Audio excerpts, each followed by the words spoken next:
ঢাকা থেকে ১১০ কিলোমিটার দূরে কিশোরগঞ্জের নিকলি হাওরটা দেখতে এতই সুন্দর যে প্রতিদিন কত শত মানুষ ভিড় জমায় এই স্থানে। দুপাশে থই থই পানির জোয়ার আর মাঝে একটা নিরিবিলি ফাঁকা পথ। যতদূর চোখ যায় মনে হয় কেবল পথটা ততদূর, যেন শেষ নেই। হাওরটি নিজেকে বিলিয়ে দিয়েছে পথটির কাছে, তাকে নিয়ে চলে গেছে বহুদূর, দুজন সঙ্গী সাথী। এমন একটা জায়গাতে আসলে মনটা এত ভরে যায় যে কেউ কেউ সন্ধ্যা নেমে রাত হয়ে গেলেও জায়গাটা ছেড়ে বাড়ি যেতে চায় না। আজ সোমবারে একটা সংস্থার তরফ থেকে ছোটখাটো পিকনিক করতে সব টুরিস্ট এসেছে এই জায়গায় বেড়াতে। জনপ্রতি ১,০০০ টাকা, সারাদিনের খাবার দাবার সাথে গাড়ি ভাড়া। এখানে এক একজন এসেছে এক এক এলাকার, কেউ খুলনা, কেউ ঢাকা, কেউ বা রাজশাহীর, কিন্তু সবাই সংস্থা একটাকেই ধরেছে বলে আজ তারা একসাথে। কিছু সময় কেটে যাবার পর এখানে একটা দুর্ঘটনা ঘটে গেল। তখন সন্ধ্যাবেলা ছিল। পা পিছলে পানিতে পড়ে গেছে একটি মেয়ে। সে যার সঙ্গে এসেছিল এখানে সেই সম্ভবত একটু সামনের দিকে গেছে ঘুরতে, নয়তোবা অন্য কাজে। মেয়েটার কথা তার মাথা থেকেই নেমে গেছে, না হলে একবার তার খোঁজ করত। সাঁতার না জানলেই কেবল পানিতে পড়লে ওই ব্যক্তি প্যানিক করবে, এটাই স্বাভাবিক। এই মেয়েটিও সাঁতার জানে না। সে এতটাই দুর্বল, দুবার চেঁচিয়ে ডুবে গেছে। এখানে হাওর দেখতে আসা বেশিরভাগ মানুষই সাঁতার জানে না। মেয়েটিকে পড়তেও দেখেছে, ডুবতেও দেখেছে, কেউ ফোন করে ভিডিও লাইভেও চলে এসেছে। সবার ধারণা মেয়েটি যেহেতু চেঁচায়নি সে মরে গেছে। তখনই ভিড়ের মধ্যে দাঁড়িয়ে থাকা যুবকদের মাঝে একজন কোনো কিছু চিন্তা না করে ফলক থেকে নেমে ঝাঁপ দিল পানিতে। সবাই তার ঝাঁপ দেখে বলা বলি করলো লাশটা তো তুলতেই হতো, অথচ তারা জানে না মেয়েটি এখনো জীবিত। পানির প্রায় গভীর চলে যাচ্ছিল মেয়েটি।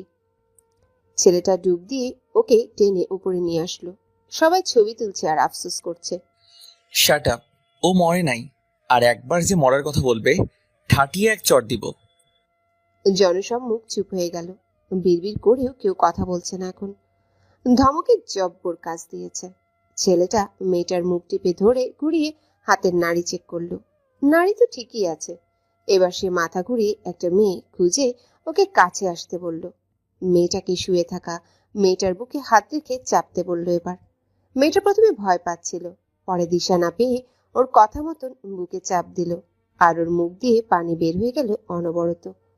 তাও জ্ঞান ফিরছে না দেখে ছেলেটা এবার ঠোঁট ধরে আলতো করে ফু দিল কয়েকবার। এরপরই তার জ্ঞান ফিরেছে। কাশতে কাশতে উঠে বসে আশেপাশে এত মানুষ দেখলো, ভয় পেয়ে গায়ে জামা ঠিক করতে ব্যস্ত হয়ে গেছে সে। সেই ছেলেটা তখন উঠে একটা একটা করে সবার ফোন কেড়ে নিল। ফোন নিয়ে তা থেকে ছবি ভিডিও সব ডিলিট করে নিয়েছে সে। সবাই হা করে শুধু তার কাজ দেখছে। যে ধমক কিছু সময় আগে দিয়েছিল সেটার রেশ কাটেনি বলে সবাই হতভম্ব এখনো। তারপর তাদের যেতে দিয়ে মেয়েটার কাছে এসে আবারও আসলো। মেয়েটা ওর মুখ দেখে মেজাজ গরম হলো তার। রাগী চোখে তাকিয়ে থেকে উঠে দাঁড়ালো। এরপর ১ মিনিট তাকিয়ে থেকে বলল, কবে পিছু ছাড়বেন আমার? জানি না। আমার গায়ে হাত দেওয়ার অধিকার কে দিয়েছে আপনাকে? ঠোঁট ছুঁয়েছেন? নিচে বসে থাকা মেয়েটা বলল, হ্যাঁ আপু, তা না করলে তো তোমার মুখ থেকে পানি বের করানো যেত না।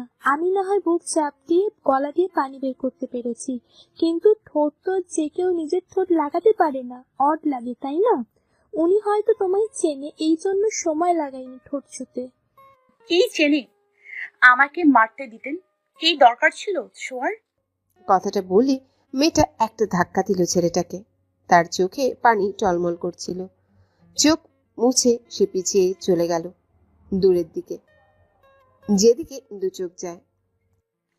স্পর্শ রিমঝিমকে দেখেছিল? জানি না। স্পর্শর কোনো জবাব না পেয়ে তীব্র সামনের দিকে চলে গেল। স্পর্শ পথে পড়ে থাকা রিমঝিমের ব্রেসলেটটা তুলে হাতে নিয়ে মুচকি হাসলো। তারপর সেটাকে পকেটে ঢুকিয়ে উল্টো পথে হাঁটা ধরলো। দূর থেকে আবির ছুটে এসে পথ আটকে বলল, কে রে, তুই নাকি পানিতে জাম্প দিয়েছিলি? হুম রিমঝিমের জন্য? হুম গলছে নাকি আরো বিগড়েছে? সবসময়কার মতন বিগড়েছে। তুই কেন এখন ওর পিছে পড়ে আছিস? তীব্রকে নিয়ে সে সুখে আছে, তাহলে তুই তোর লাইফে মুভ অন করলেই পারিস। কারোর জন্য কারো জীবন থেমে থাকে না, তাহলে কেন তুই এই উক্তিটা ভুল প্রমাণ করার পেছনে লেগে আছিস? না, রিম ভালো নেই। তীব্র ভাইয়া ওকে ভালোবাসে না, আমি বাসি। কিন্তু রিম তীব্রকে ভালোবাসে, এটা বদলাতে পারবি? সে কখনই তোকে ভালোবাসবে না, বরং তোকে ঘৃণা করে যাবে আজীবন। স্পর্শ আবিদের ঘাড়ে হাত রেখে হাসি মুখে বলল, একদিন এমন আসবে যেদিন রিম আমার ছোঁয়া পাওয়ার জন্য পাগল হয়ে যাবে। স্পর্শে সে উন্মাদ হবে। সেদিনটা খুব বেশি দূরে না আবিদ, আমি তার অপেক্ষা করে যাব। রিমঝিমের রিলেশন শুরু আগেও এটা বলতি, এখন পরে বলছিস। 1.5 বছর কেটে গেছে। তোর তোর এখনো মনে হয় সে তোর আছে? স্পর্শ পকেটে হাত ঢুকি ব্রেসলেটটা ছুঁয়ে বলল, হ্যাঁ, তীব্র ভাইয়ের যোগ্যতা নেই আমার রিমকে ছোঁয়ার। ওকে প্রথমবার আমিই ছুঁয়েছি, শেষবারও আমিই ছুঁব। ভাইয়া কোনো দিন ওকে ছুঁতে পারবে না, কারণ রিম সেরকম মেয়েই না। যে তোকে অপছন্দ করে তাকে কেন নিজের করতে চাইছিস? মেয়ের কি অভাব তোর জন্য? রিমের অভাব? আবির ঠাস করে নিজের কপালে একটা চড় দিয়ে হাঁটা ধরল। স্পর্শকে বোঝানো আর একটা শুকনো বাঁশের সামনে বকবক করা একই জিনিস। দাঁড়িয়ে কেবল শুনবে, কোনো প্রতিক্রিয়া জানবে না। আজব একটা ছেলে। এই মেয়েটা যখন সিঙ্গেল ছিল তখনও ওকে পছন্দ করতো না, আর এখন মিঙ্গেল হয়তো দু চোখেও দেখতে পারে না, তাও সে আশা ছাড়বে না। নায়কের মতন তীব্রকে রেখে নাকি সে গুন্ডার মতন স্পর্শর কাছে ধরা দেবে। হাস্যকর, গোটা ভাবনাটাই হাস্যকর। রিম একটা দোকানের বাইরে টুলে বসে থরথর করে কাঁপছে। সন্ধ্যা নেমে আসায় শীত বেড়েছে জটিল হারে, তার উপর ভেজা শরীর। কাঁপতে কাঁপতে সে দোকানদারকে 1 কাপ চা দিতে বলে চোখ বন্ধ করে রাখলো। তীব্র রিমকে ভেজা দেখে বলল, বাড়িতে ডুব দিয়েছো? পড়ে গিয়েছিলাম। আপনি কই ছিলেন?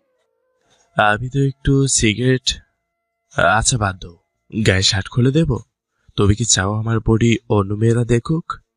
পরে কিন্তু সত্যিনের অভাব হবে না তোমার। কথাটা বলে তীব্র হাসতে হাসতে রিমের পাশে বসে গেল। রিম মুখ গোমড়া করে সামনে দাঁড়িয়ে থাকা 5-6টা মেয়েকে দেখছিল। সে শীতে মরবে, তাও তীব্র থেকে শার্টটা নেবে না। ঠিক সেই সময় স্পর্শ এসে আবিদের গায়ের থেকে ওর শার্টটা জোর জবস্তি খুলে রিমের দিকে ছুঁড়ে বলল, আমার গায়েরটা ভেজা, না হলে আমার গায়েরটাই দিতাম। আর আবিদের সেই বডি নাই যে মেয়েগুলো পাগল হয়ে যাবে। পরে নাও ভালো শার্ট। সকাল বিকাল 5 বার পারফিউম মাখে আবিদ, আর এটা আমারও না। ঘৃণা দূরে রেখে পরে নাও। রিম নিল না শার্টটা। স্পর্শ শার্ট তুলে জোর করে ওর গায়ে লেপটে দিয়ে দূরে গিয়ে বসে পড়েছে। শীতের কারণে আর সরায়নি রিম, চুপ করে তীব্রর মুখের দিকেই তাকিয়েছিল। তীব্র ফোন দেখতে ব্যস্ত। তীব্র হচ্ছে স্পর্শর আপন বড় ভাই। বয়সে দুজনের 2 বছরের তফাৎ। রিমঝিমের সাথে তীব্র সম্পর্ক হয় এই তো 1.5 বছর হতে চলল। রিমদের বাসায় স্পর্শদের বাড়ির ঠিক 3 তলায়, নিচতলায় স্পর্শদের ফ্ল্যাট। গোটা বাড়িটাই ওদের। রিমরা ভাড়া থাকে। স্পর্শ অনেক আগে থেকেই রিমকে পছন্দ করে, কিন্তু তার গুন্ডা গুন্ডা স্বভাবের কারণে রিম যেমন ভয় পায় তেমন ওকে অপছন্দ করে। তীব্র স্পর্শর একেবারেই উল্টো। স্পর্শ সোজাসুজি কথা বলে আর তীব্র ঘুরিয়ে পেঁচিয়ে। স্পর্শর পড়ালেখা নড়বড়ে আর তীব্র ফার্স্ট ক্লাস। স্পর্শ যা বলে সত্যি বলে, অথচ তীব্র মিথ্যা ছাড়া কথাই বলতে পারে না। রিমকে আজ পর্যন্ত কত শত মিথ্যা সে বলেছে, তা যদি রিম জানতো, স্পর্শকে চড় দেওয়ার আগে সে তীব্রর গাল ফাটাতো। স্পর্শকে তার পছন্দ না, এটা তীব্রও জানে, কিন্তু সে এটা জানে না তার ছোট ভাই পাগলের মতো ভালোবাসে মেয়েটাকে। অবশ্য সে যদি জানেও, সে তো আর রিমকে স্যাক্রিফাইস করবে না। তার ধারণা সে রিমকে জিতে নিয়েছে। রিম যে আগে প্রেম করেনি এটা সে জানতো, আর এই টাইপের মেয়েই খুঁজছিল সে প্রেম করার জন্য। আমরা ফিরে যাই, চলুন। ওহো রিমঝিম, রাতের আড্ডায় তো বাকি। 1000 টাকা শোধ তুলতে হবে না? তোমার কি ভয় করে? পাহারা দেওয়ার জন্য তোমার বাইরেরা তোমার চাচাতো বোন দুডুকে তো পাঠিয়েছে, আর কিসের ভয়? যদিও তারা অন্য কাজে ব্যস্ত। রিমঝিম, পাহারাদারে যদি চুরি করে তবে কেমন লাগে তো বলো তো? তোমার ভাইয়ের কাছে অভাব পড়েছিল পাহারাদারের? রিম নাক টেনে এদিক ওদিক তাকালো। সামনে স্পর্শ বসে এক দৃষ্টিতে তাকিয়ে আছে, সেটা বুঝতে পেরে ওর দম বন্ধ লাগছে এবার। তীব্র উঠে যেতে রিমও চলে গেল ওর পিছু পিছু। স্পর্শ বসে বসে দেখলো সব। আবিদকে একটা খোঁচা দিয়ে বলল, কিরে, তোর বউ চলে যাচ্ছে? পাহারা দিতে যাবি না? তীব্র ভাইয়ার এত সাহস নাই জানা আছে আমার, বরং আমি গেলে উল্টো পাল্টা কিছু হয়ে যাবে, তাই যাচ্ছি না। কি হবে? জানি না কি হবে, তবে সেটার জন্য রিমের হাতে চড় খাবো। তুলে এনে বিয়ে করে নিলেই হয়। বড় ভাইয়ের আগে ছোট ভাই বিয়ে করতে পারে না। বাড়িতে আমার বড় বোন আছে, অবিবাহিত। এমন সময় এই কাজ করলে মাকে তো চিনিস, ঘর থেকে আমাকে বের করে দেওয়ার বদলে নিজে বের হয়ে চলে যাবে। আখি, আবুকে আমার সাথে বিয়ে দিয়ে দে, তাহলে। রিমের বড় ভাইয়াকে আপু অনেক পছন্দ করে, বিয়ে করলে ওকে করবে। শুধু ওদের বিয়েটা হোক, আমার পথ তখন ক্লিয়ার হয়ে যাবে। সামনে যে তীব্র ভাই তীব্র আকারে দাঁড়িয়ে আছে, সেটাকে কি করবে? ভাইয়া রিমকে ভালোবাসে না, এটা যেদিন প্রমাণ হবে সেদিনই রিম আমাকে দেওয়া চরের ভাগিদার ভাইয়াকেও করে নেবে। ঢেউ এসে আছড়ে পড়ছে ফলকগুলোতে। তীব্র পকেটে হাত ঢুকিয়ে চোখ বন্ধ করে ঢেউয়ের আওয়াজটাই শুনছে। রিমঝিম বারবার খেয়াল করছিল স্পর্শ আসে কিনা। অনেকক্ষণ পরেও সে আসেনি দেখে নিশ্চিত হয়ে সে দাঁড়ালো। তীব্র ওর দিকে ফিরে মুখে হাসি ফুটিয়ে বলল, চলো দূরে কোথাও চলে যাই, কোথায়? যেখানে তুমি আর আমি রবে না কোনো তৃতীয় ব্যক্তি। কেমন হবে বলো তো? রিমঝিম উল্লসিত হয়ে বলল, তবে বাবাকে আপনার কথা জানাই। বোকা নাকি তুমি? আমি একটু রোমান্টিক হাওয়া ধরেছিলাম, আর তুমি সিরিয়াস হয়ে গেলে। আবার কি পড়াশোনা শেষ হয়েছে যে বিয়ের জন্য নামবো? কত বড় দায়িত্ব তা কি জানো? জানবে বা কি করে? তোমরা মেয়েরা তো পারো শুধু সেজেগুজে বিয়েতে বসতে। এর পিছনে যে ছেলেদের ইনকাম থাকা লাগে, একটা চাকরি থাকা লাগে, পরিশ্রম লাগে, তা তো বুঝবে না। জানো শুধু বিয়ের কথা বলতে। রিমঝিম মন খারাপ করে বলল, আমি তো বলিনি তাড়াহুড়ো করতে, আপনিই তো বললেন দূরে কোথাও নিয়ে যেতে। বিয়ের আগে তো এসব। বিয়ের আগে ঘোরা যায় না, থাকা যায় না। আমার মতে না। তীব্র তাচ্ছিল্য করে হেসে অন্যদিকে যেতে যেতে বলল, তুমি বড় ব্যাকডেটেড। রিমঝিম আর ওর পিছু নিল না। সে উল্টো পথের দিকে যাচ্ছে এখন। ফোনটা পানিতে পড়ে গিয়েছিল। ভাইয়া জানলে খুব বকবে। নিশ্চয় এতক্ষণে 1000টা কলও করে ফেলেছে। বন্ধ দেখে চিন্তা করবে। চলতে চলতে সামনে একটা প্রতিবিম্ব দেখে রিম থেমে গেল। অন্ধকারে কাউকে দেখা যাচ্ছিল না, অথচ রিম স্পষ্ট টের পাচ্ছিল ওখানে কেউ তো আছে। ভয়ে গলা শুকিয়ে গেছে তার। বুকের ভেতর ডিপ ডিপ করে অনবরত। হাত দিয়ে নিজের ওড়নাটা খামচে ধরে আছে সে। ভয়ের কারণে গলা দিয়ে আওয়াজ বের হয় না একেবারে। বেশ কিছুক্ষণ চেয়ে থেকে কাপা কণ্ঠস্বরে সে জানতে চাইল সামনের মানুষটার পরিচয়। ওপাশ থেকে আওয়াজ এলো না, কেবল একটা হাত এসে ওর হাতটাকে ধরে কি যেন পরিয়ে দিতে লাগলো। রিম ভয় পেয়ে হাত নাড়াচাড়া করলো, ছুটানোর চেষ্টা করলো ভীষণ, কিন্তু পারেনি। হাতে ব্রেসলেট পরিয়ে সে মানুষটা উধাও হয়ে গেছে। রিম নিজের হাত ঝাঁকিয়ে দেখে বুঝতে পারলো এটা ওর ব্রেসলেট। এরপর নিঃশ্বাস ফেলে আবারও জানতে চাইলো সামনের মানুষটার পরিচয়, কিন্তু সে মানুষটা আর নেই, চলে গেছে। কোথায় গেছে, কোন দিক দিয়ে গেছে রিম দেখলো না, শুধু টের পেল ওই অনুভূতি এখন আর হয় না। এটা স্পর্শ হতে পারে বুঝতে পেরে রাগ হলো আবার রিমের। ওই ছেলেটার নাম শুনলেই তার প্রচন্ড রাগ হয়। গাল ফুলিয়ে সে তীব্র যেদিকে গেছে ওই দিকেই চলে গেছে। রাতে খাবারে আছে গরম গরম তন্দুরি রুটি আর চিকেন চাপ, সাথে আছে একটা পেপসি। চিকেন চাপের সাথে বিখ্যাত সে মেয়োনিজও আছে। খাবার জমে ক্ষীর। একজন এক এক জায়গায় বসে খাচ্ছে। রিম খাবার সামনে নিয়ে বসে বসে দেখে। ঝাল সে খেতে পারে না, আর চিকেন চাপ হলো ঝালের রানী। স্পর্শ গপাগপ নিজের খাবারটা খাচ্ছিল, কিন্তু কিছু সময় পরেই তার মনে পড়ে গেছে রিম ঝাল খেতে পারে না। তাই সে সামনে ফিরে দেখলো সে সত্যিই খাচ্ছে না, বসে বসে কেবল শুকনো রুটিটা ছিঁড়ে মুখে দিচ্ছে। এটা দেখে ওর খাওয়া মাঝপথেই বিলীন। ঠিক করেছে সেও খাবে না। নিজের চিকেন চাপটা আবিদকে ধরিয়ে সেও শুকনো রুটি খাচ্ছে এখন। রিম পানি দিয়ে গিলছিল রুটিটা। 10 মিনিট পর সংস্থার কর্মীরা এসে জানালেন এবার তারা চলে যাবেন, সবাই যেন তৈরি হয়। রিম তীব্রর সাথে গেল গাড়ির দিকে এবং তীব্রর সাথেই বসলো। স্পর্শ বসেছে তাদের ঠিক পেছনের সিটে। গান চলছে ফাগুন হাওয়ায় হাওয়ায়, সবাই গলা মেলাচ্ছে তাতে। রিম হঠাৎ মুখে হাসি ফুটিয়ে তীব্রর হাতের উপর নিজের হাতটা রাখলো। স্পর্শ এতক্ষণ ওদের দুজনের দিকেই তাকিয়েছিল। এই দৃশ্য দেখে সে আবিদের মাথায় একটা কিল বসিয়ে বলল, এটা কি তোর নিজের বাড়ি পেয়েছিস? আজব, আমাকে মারলি কেন? কি করলা? ধরাধরি করে কি বোঝাতে চাস? কথাটা শুনে রিম হাত সরিয়ে নিল। আবিদ মাথা ঘষতে ঘষতে বলল, আমি আবার কাকে ধরলাম? তুই সবসময় আমাকে না বলে মারিস, এটা ঠিক করিস না একটু। তীব্র তখন পেছনে ফিরে বলল, তোর কি জল স্পর্শ? আমার কেন জ্বলবে? একটা বিয়ে করিয়ে দেব, আমার হাতে অনেক মেয়ে আছে। লাগবে না, আমার জন আমি নিজেই খুঁজে পেয়েছি, সময় হলে জানতে পারবে। কে সে? বাড়ি কই? নাম কি? বড় বিয়ের আগে নিজের বউ গড়ে তুলবি? সেটা করব না, কিন্তু যদি প্রয়োজন পড়ে তবে আমি সেটা করতে দুবার ভাববো না। তীব্র রিমের ঘাড়ে হাত রেখে আবারও বলল, এই নিয়ে তোকে আর কিছু বলবো না।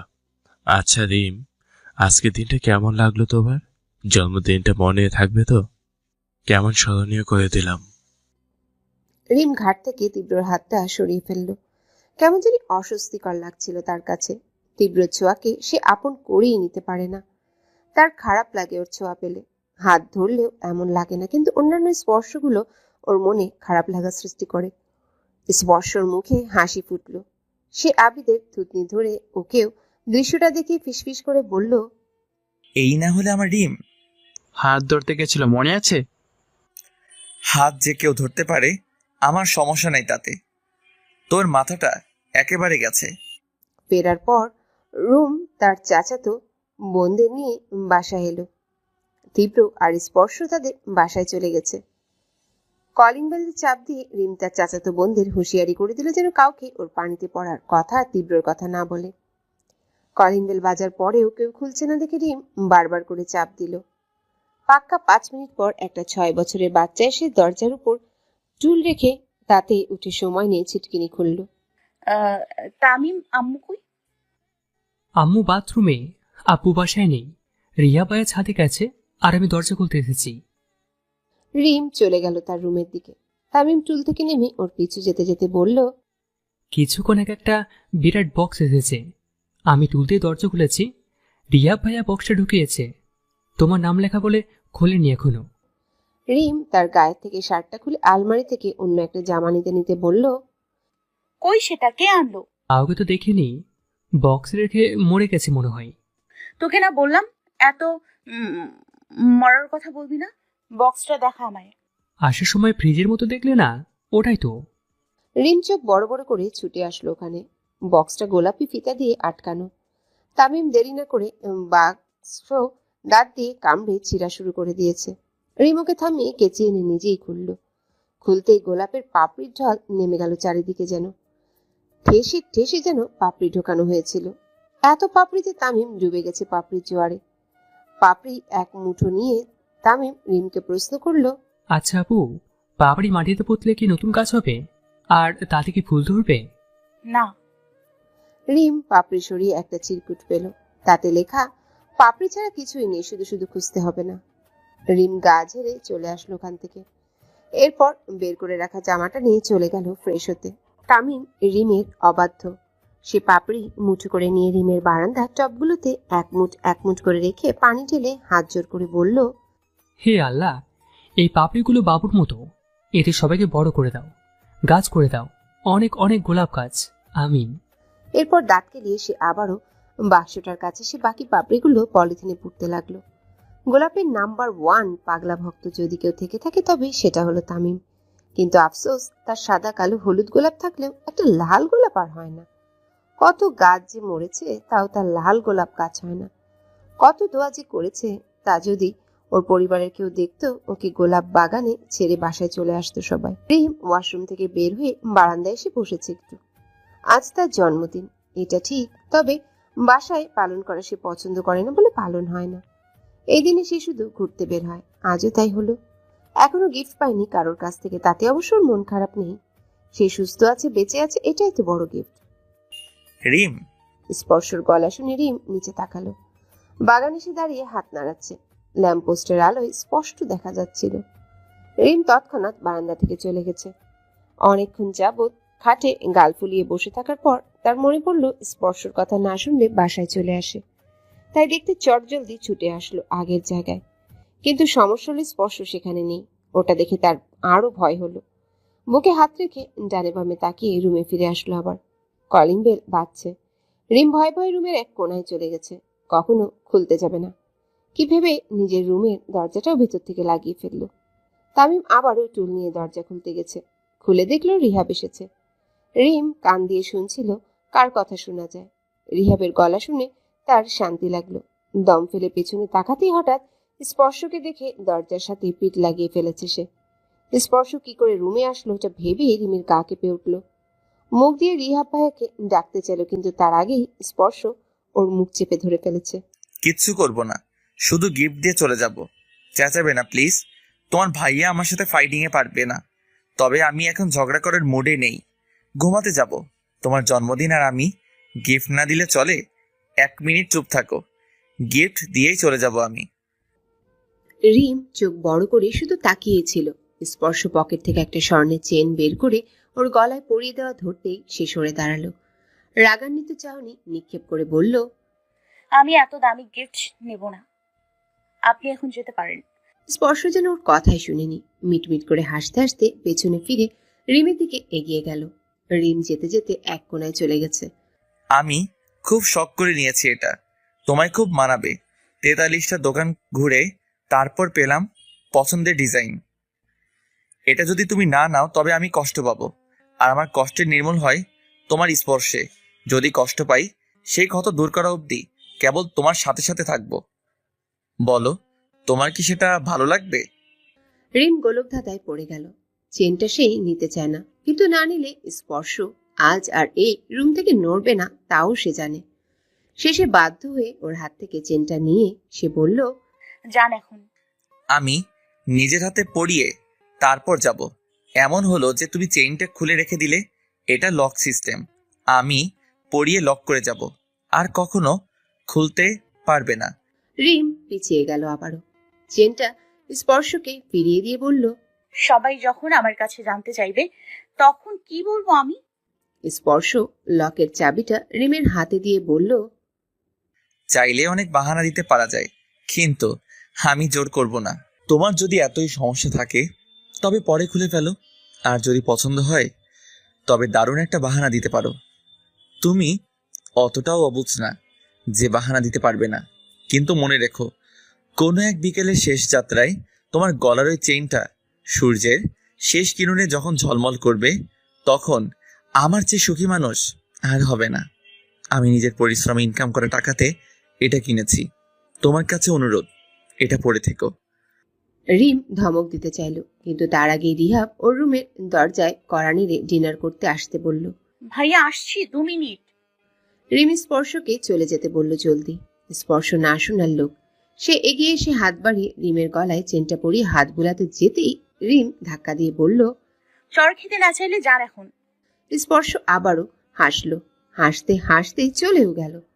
রিম ওর চলে যাওয়া পর্যন্ত তাকিয়ে আছে আর ভাবছে, লোকটা বড় অদ্ভুত। সব সময় হাসে, অথচ অন্য মানুষের সাথে তার দারুণ মেজাজের কারণে মানুষ তাকে চেনে, আর আমার কাছে আসলেই বরফ গলে পানি হয়ে যায়, ঠান্ডা পানি। তীব্র, দেখ তো মেয়েটা কেমন। মা, তুমিও না চাকরি তো পেতে দিবা, তারপর না হয় মেয়ে দেখবে। আর দেখি, এটা কি দেখলা? মেয়ে খাটো মনে হয়। জানো তো, খাটো মেয়েদের আমি দেখতেই পারি না। আগে চিপস খেতে খেতে টিভি দেখছিল। তীব্রর কথা শুনে বলল, রিমঝিম, ও খাটো, তাও তো সবসময় ওর সাথে ঘুরঘুর করতে দেখি তোকে। তাই বলে কি ওকে বিয়ে করব? তোমাদের তো সার্টিফিকেট দেখতে হবে না যে আমি খাটো মেয়ে পছন্দ করি না। সুতরাং রিমঝিমকে নিয়ে সন্দেহের কোনো কারণ নেই। একটা কথা বললেই হলো। রোকসানা কপাল কুঁচকে বললেন, ওই মেয়ের সাথে তোর কি? ওরে আর ওর পরিবার আমার মোটেও পছন্দ না।